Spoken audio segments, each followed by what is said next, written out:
was sitting in a restaurant. These two black guys were having a conversation about the eradication of black men from society.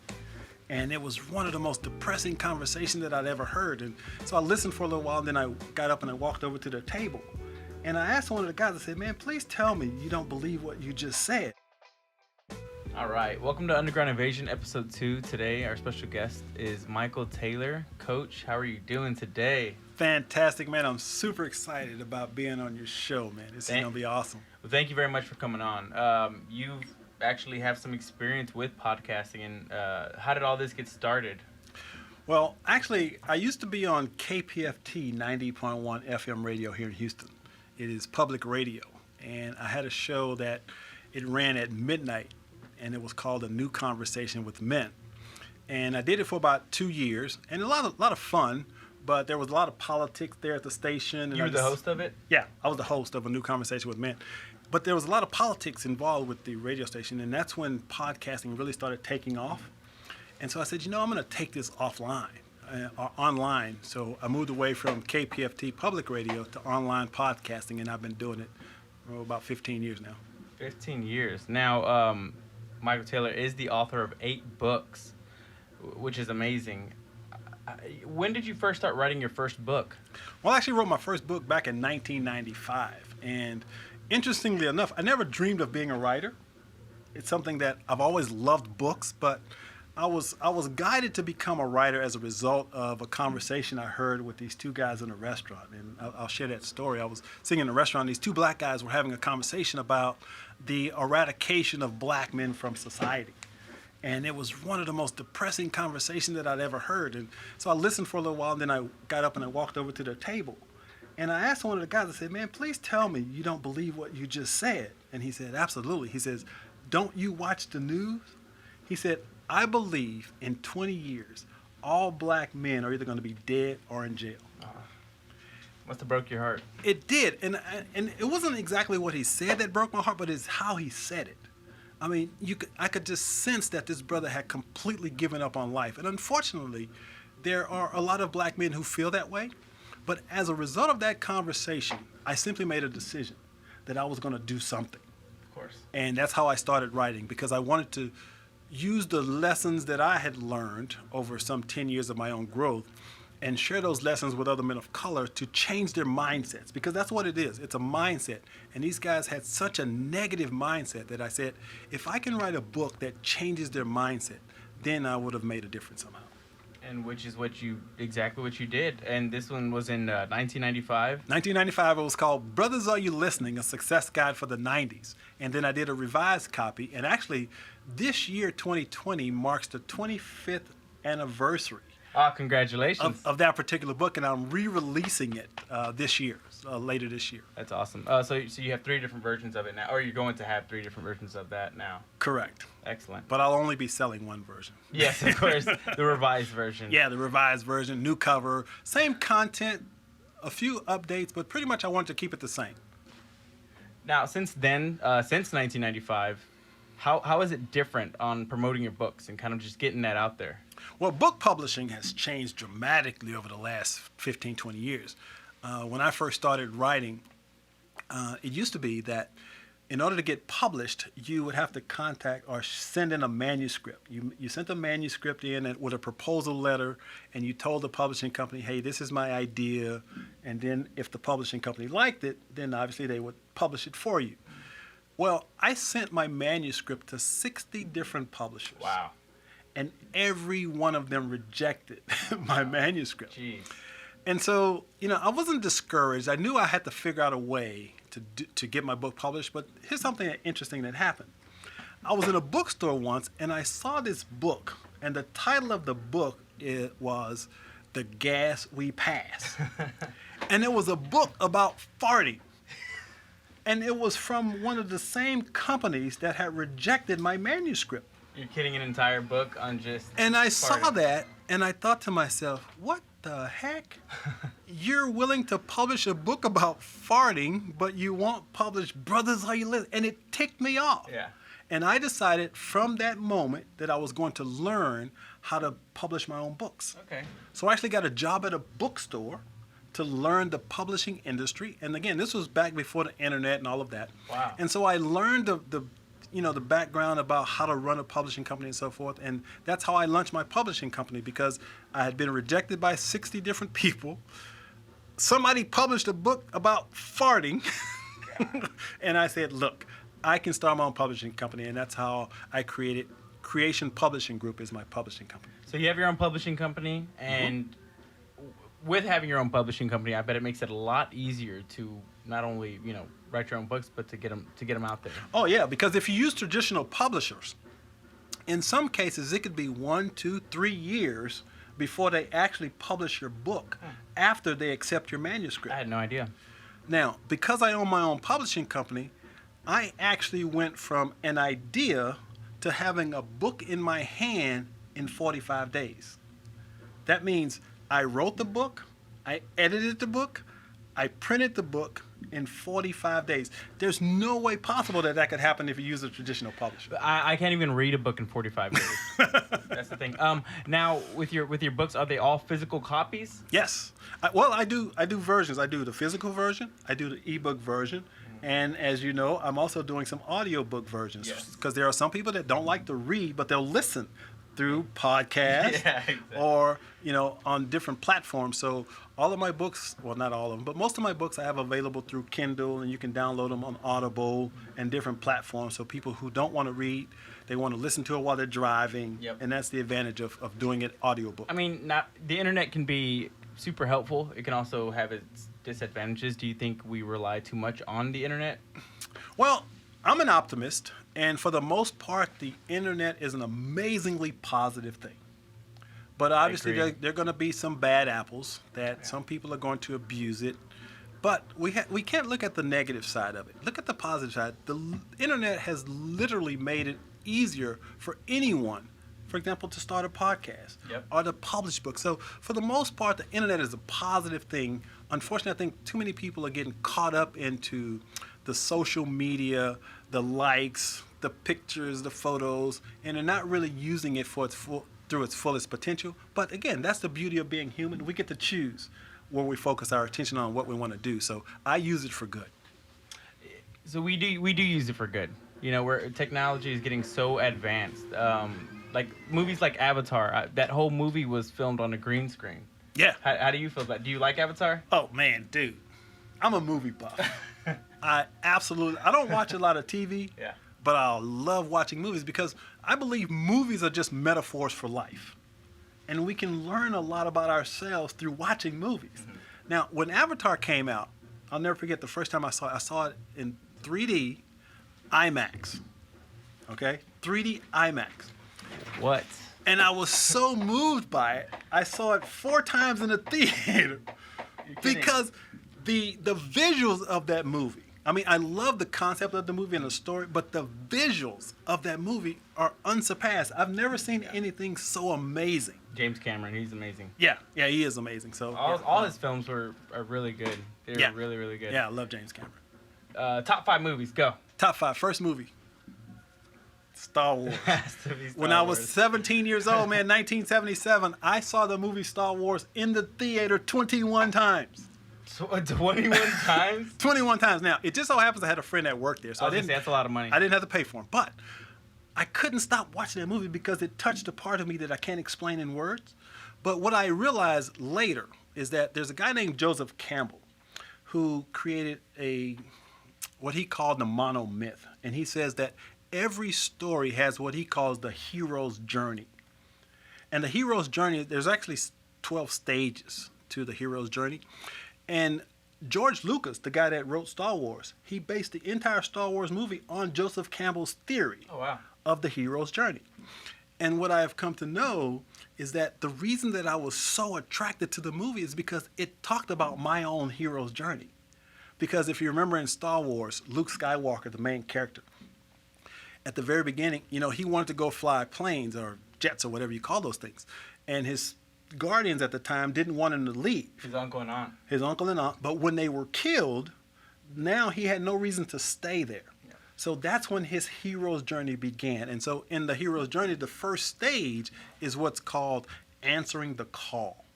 meaning we recognize that there's something in us that's seeking to express. There's something bigger for us. And so for me, my hero's journey began when I went through a divorce, bankruptcy, a foreclosure, deep state of depression. I was actually homeless for 2 years living out of a car. Wow. Wow. Tell us a little bit about that. And so that's how my hero's journey began. Yeah. Because I had done everything society says a person is supposed to do to be happy, but I was absolutely miserable. And so I received a miracle. I was sitting up late one night because I was too depressed to sleep. And I was sitting at the edge of my bed looking across the room at my bookshelf. And I happened to notice that every book on my bookshelf had something to do with getting rich or making money. And as I looked at those books, this question just popped in my head. Michael, what if you took all the energy and effort you've used in trying to get rich and simply figure out how to be happy? And that one simple question literally changed my life in an instant. Something in me shifted. I stopped reading books on getting rich and making money. I started reading books on psychology and philosophy and spirituality and metaphysics and personal development. And so I went on this amazing journey of transformation. And fortunately, I was able to rebuild my life. And I recognized that as a result of this journey, I had a couple of gifts. One being writing, the other being speaking. Those are two gifts that I have. And so I'm able to take those gifts and use them to make the world a better place. And therefore, I have found my purpose in life. Because I believe every human being has a unique divine purpose. Okay? And you will find your purpose at the intersection of that which you love and that which you can use to make the world a better place. Contributing, huh? Yeah. So for me, sharing my gifts, which is writing and speaking, sharing the lessons that I learned with others, it helps other people. So therefore, at that intersection of what I love and what the world needs, which is more positive, optimistic messages, boom, that's why I find my purpose. And so I live in my purpose by being a speaker and a writer. That's beautiful. Now, you do share this message through your podcast. Can you tell us a little bit about your podcast? Well, as mentioned, my first podcast was my radio show, which was called The New Conversation with Men. I currently host 3 podcasts. I still do A New Conversation with Men. I do a podcast called Shatter the Stereotypes, which is targeted specifically to men of color, but not limited to. And then I do a podcast called Joy, Passion, and Profit, which is targeted to entrepreneurs. And what I do is I challenge entrepreneurs to recognize that the entrepreneur is the heart and soul of the business. Yep. And rather than focus on the mechanics of running and starting a business, I challenge entrepreneurs to become the best entrepreneurs they can possibly be by looking within and understanding who they really are. That's awesome. And who is your target audience for your podcast? Well, for A New Conversation with Men, it's obviously men. And the program is targeted to any man who's open-minded enough to recognize that the roles of masculinity are changing rapidly. Okay? A lot of men aren't comfortable with change. But what I've noticed that there are 2 things that will cause a man to change. One is pain, and the other is what I call divine discontent, which is simply a feeling that something is just not right. Mm-hmm. Well, see, those 2 things cause men to want to change their lives. And so my target audience are men who are ready to change. Men who have maybe gone through a divorce or a breakup or dealing with addictions or dealing with, depression, things like that. So I challenge men to know, first and foremost, and this is something that all men must understand, we're not alone. See, unfortunately, too many men feel alone and isolated, and that's what drives most addictions and depression and so forth, because we think we're supposed to carry the weight of the world on our shoulders, but we aren't. We're supposed to have support systems.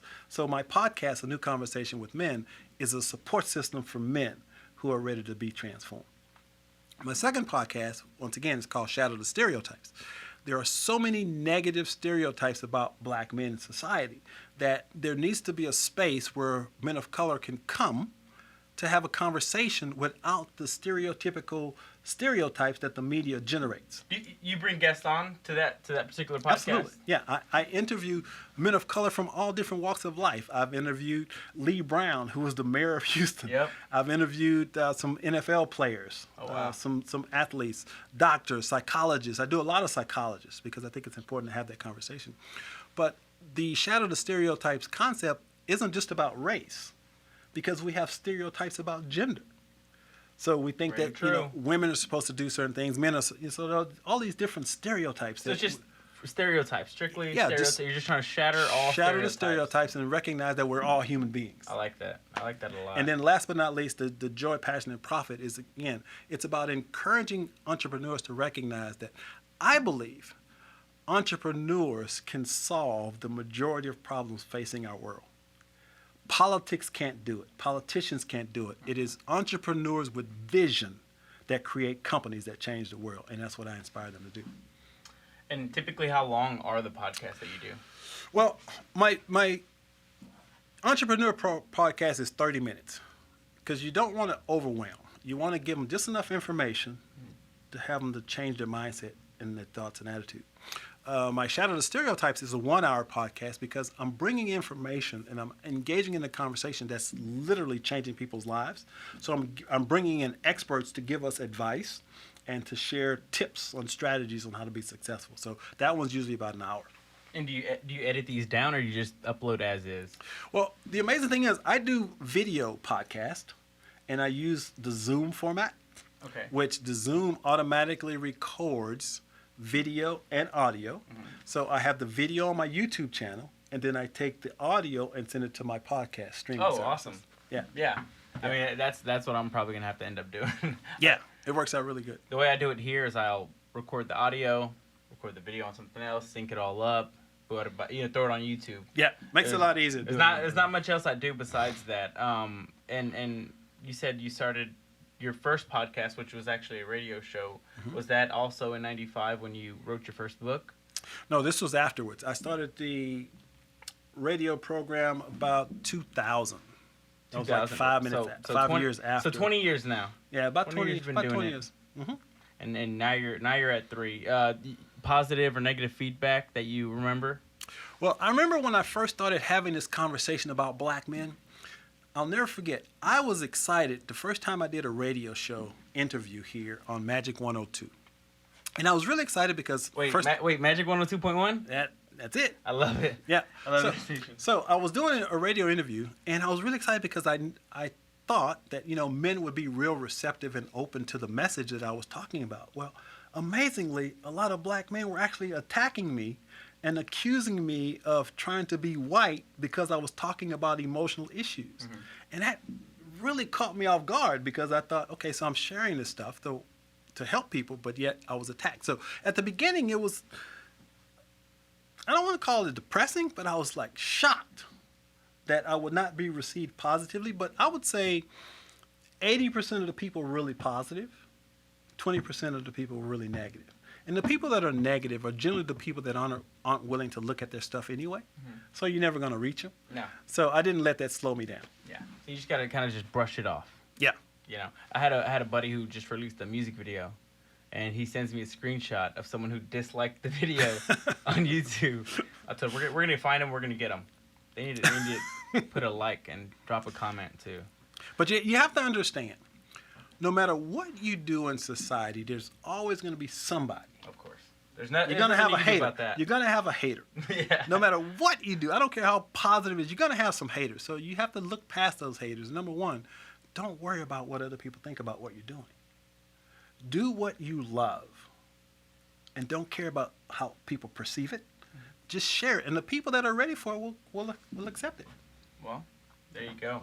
I was going to ask you, with your nice Yoda shirt on there, you want to show the camera that a little bit? The Force, can you see?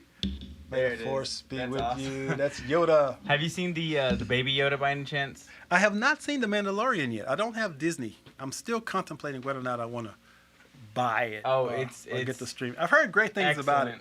I love it. I've heard great things about it. I can't say any bad things about it. I mean, the first week I had a couple of issues with it, but it's great. And everything from my childhood is on there. Everything, every single thing from my childhood is on there. But yeah, you need to watch The Mandalorian. I'm gonna have to check it out. It's really good. One of the reasons I brought you on here was because I'm new to podcasting. You've been doing it for over 20 years now, or just about 20 years now. You've written 8 books. You're a life coach, and you do good things. Now, for people who want to start their own podcast, how difficult would it be for them to do something like that? It's never been easier to start a podcast, technically. Okay, but here's the real question: why would you want to start a podcast? Mhm. I say the reason you start a podcast is that you have a message or something that you're really passionate about that you want to share with other people. So I love personal growth and development. I love human potential. I love having conversations about human behavior. So therefore, all of my podcasts are based around that idea. Now, as an engineer, Yes. you have some things that you love, okay? So you're creating this underground invasion because there's something that you want to share, right? Yes. So anyone starting a podcast, the first thing you got to do is, what are you passionate about that you want to talk about? Mm-hmm. Once you figure that out, then the rest is pretty easy. Figure out a platform to launch your podcast. And it's never been easy. Matter of fact, you can start a podcast right now and be heard around the world and never spend a dime, except for internet connection. Oh, yeah, of course. So that's really all you need. But there's tons and tons of resources that allow you to create podcasts and, free tools to let you do that. Yep. I mean, I've already had a barber on here. I'm having you on here. I'm having an Uber driver come on. I mean, my guests are all over the place. Any advice you'd give me? Well, once again, what do you love talking about? I love just talking, period. I like making people smile, making people laugh. I want to interact with people, and I want people to see that. Well, if that's what you love, you've already got the foundation to create, which you've already done, a podcast. So just remember that you're communicating with the audience. So we're pointing to the audience here. You're sharing information, but the key is to share value. So that the person that's watching this, if they gain some value out of what you're sharing, they're going to come back. Exactly. And not only that, they're going to go, hey, dude, you got to go check out Joseph's podcast, man. He's got some great guests on it. Or they're going to be like, hey, I learned, this today, Sure. They're leaving with more than they know than once they started listening, Well, there's nothing more rewarding than having somebody leave a comment saying that something they learned from me helped change their life.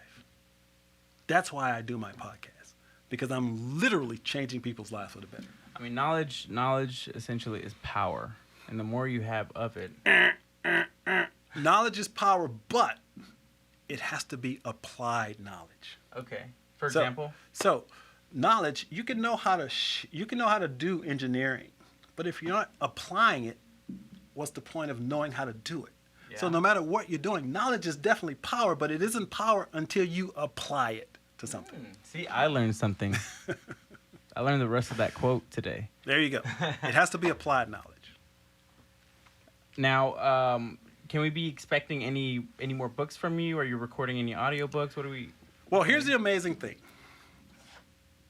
5 years ago, or actually 6 years ago, I made a commitment to myself. I was going to challenge myself. I wanted to write a book a year for 5 years.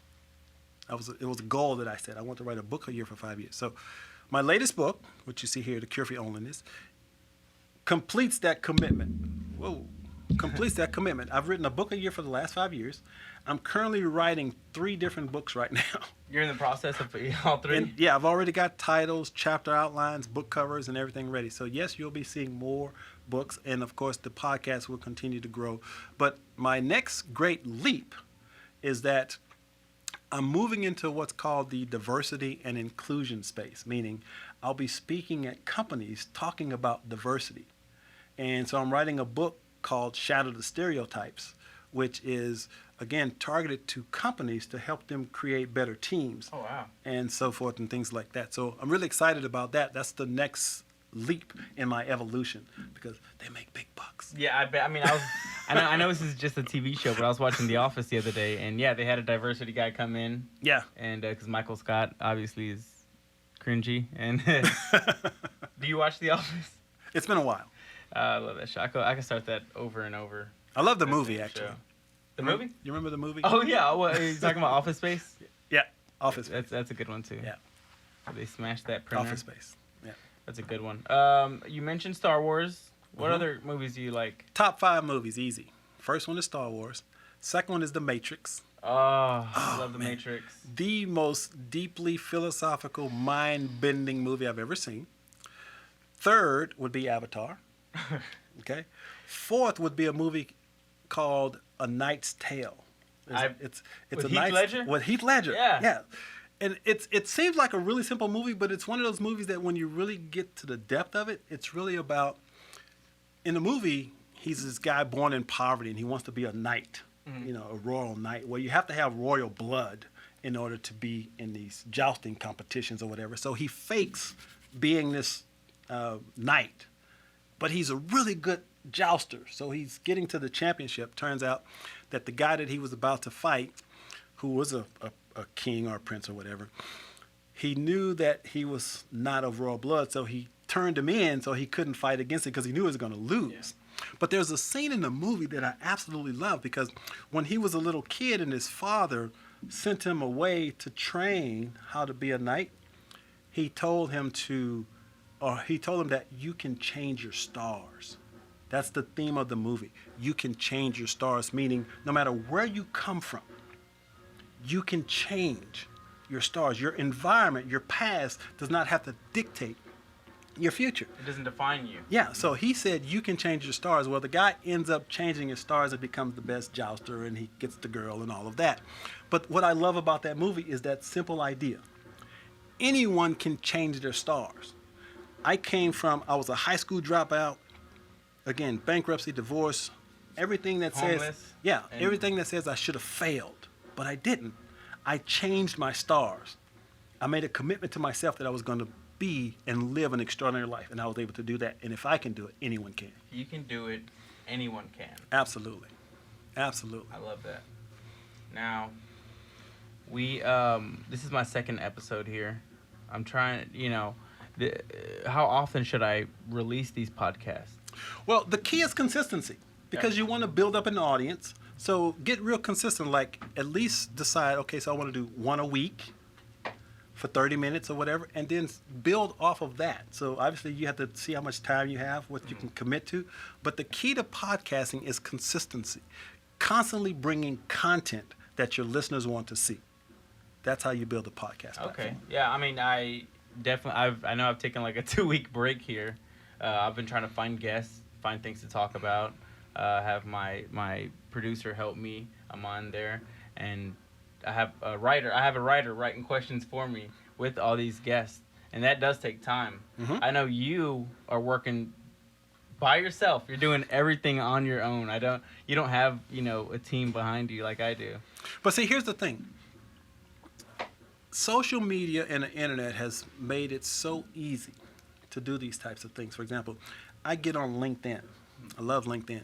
And I can find podcast guests like that. I send them a little message. I read their profile, send a little message. Hey, I got this cool show. You should be on it. Boom. I just found a company in Australia that actually, when I signed up for it, it cost me $0. But when I interview people for my entrepreneur show, they pay me $100. You're kidding.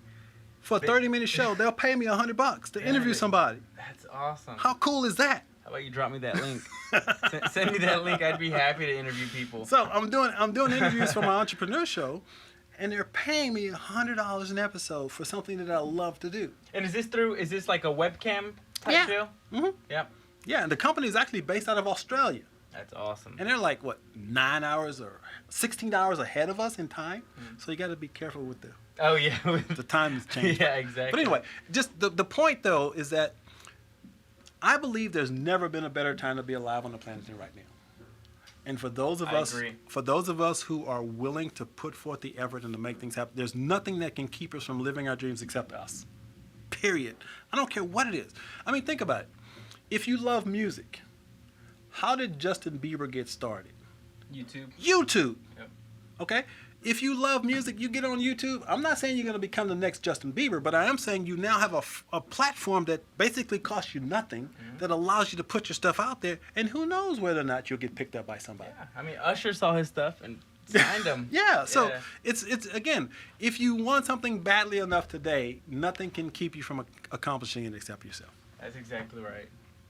If you love what you do, pursue it, and you'll get there. That's it.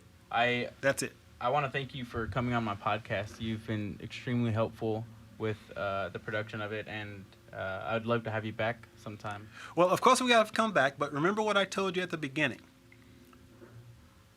I'm a speaker. Yes. We haven't even touched the surface of some of the things we wanted to talk about. Okay. But yet, look at how easily everything flowed. Yes, it did. That was extremely easy. So you made that a lot easier than I thought. So it's really about, again, as you grow your podcast, it's about having engaging conversations with people that will engage with you and having something that you absolutely love talking about anyway. So next time we come, we'll talk more specifically about some of the things we wanted to talk about podcasting. Yes. Yes, we'll have a whole episode dedicated. Yeah, let's do just to podcast. A whole episode on podcasting. I wanted to kind of dive in your background. I wanted people to actually know who they're talking to, and maybe do a little research of their own here. For people who don't know, we're actually working behind the scenes. Right before this, we recorded some stuff for an audiobook we're working on for him. But I love what I heard there. I can't wait for it to come out. Yeah. Whenever it's done. And actually, we're doing this particular book on audiobook. Is it this book right here? This is the book we're actually doing on audiobook. Awesome. And I'll put a link right here somewhere of his website so that y'all can check him out. Yeah, CoachMichaelTaylor.com. Real easy. CoachMichaelTaylor.com. You can find out all about me. There you go. Thank you again. The pleasure is mine. I'm glad to be a part of the Underground Invasion. You guys rock. Underground Invasion out.